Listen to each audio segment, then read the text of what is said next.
the mind of God. There is a cosmic intelligence that is in all things and through all things. This is the one real substance. From it all things proceed. It is intelligent substance or mind stuff. It is God. Where there is no substance, there can be no intelligence. For where there is no substance, there is nothing. Where there is thought, there must be a substance which thinks. Thought cannot be a function, for function is motion, and it is inconceivable that mere motion should think. Thought cannot be vibration, for vibration is motion, and that motion should be intelligent is not thinkable. Motion is nothing but the moving of substance. If there be intelligence shown, it must be in the substance and not in the motion. Thought cannot be the result of motions in the brain. If thought is in the brain, it must be in the brain's substance and not in the motions which brain substance makes. But thought is not in the brain substance, for brain substance without life is quite unintelligent and dead. Thought is in the life principle that animates the brain, in the spirit substance, which is the real man. The brain does not think. The man thinks and expresses his thought through the brain. There is a spirit substance that thinks. Just as the spirit substance of man permeates his body, and thinks and knows in the body, so the original spirit substance, God, permeates all nature and thinks and knows in nature. Nature is as intelligent as man, and knows more than man. Nature knows all things.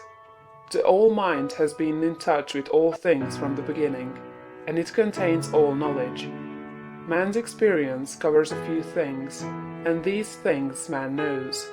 But God's experience covers all the things that have happened since the creation, from the wreck of a planet or the passing of a comet to the fall of a sparrow.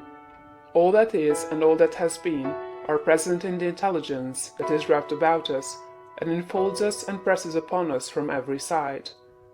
All the encyclopedias man have written are but trivial affairs compared to the vast knowledge held by the mind in which man live, move, and have their being. The truth man perceived by inspiration are thoughts held in this mind.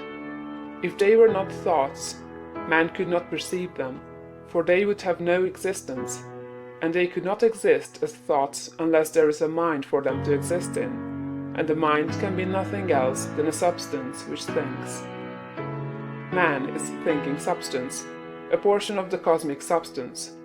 But man is limited, while the cosmic intelligence from which he sprang, which Jesus calls the Father, is unlimited. All intelligence, power, and force comes from the Father. Jesus recognized this and stated it very plainly. Over and over again, he ascribed all his wisdom and power to his unity with the Father and to his perceiving the thoughts of God. My Father and I are one. This was the foundation of his knowledge and power. He showed the people the necessity of becoming spiritually awakened, of hearing his voice and becoming like him. He compared the unthinking man who is the prey and sport of circumstances to the dead man in a tomb, and besought him to hear and come forth. God is spirit, he said. Be born again, become spiritually awake, and you may see his kingdom. Hear my voice, see what I am and what I do, and come forth and live.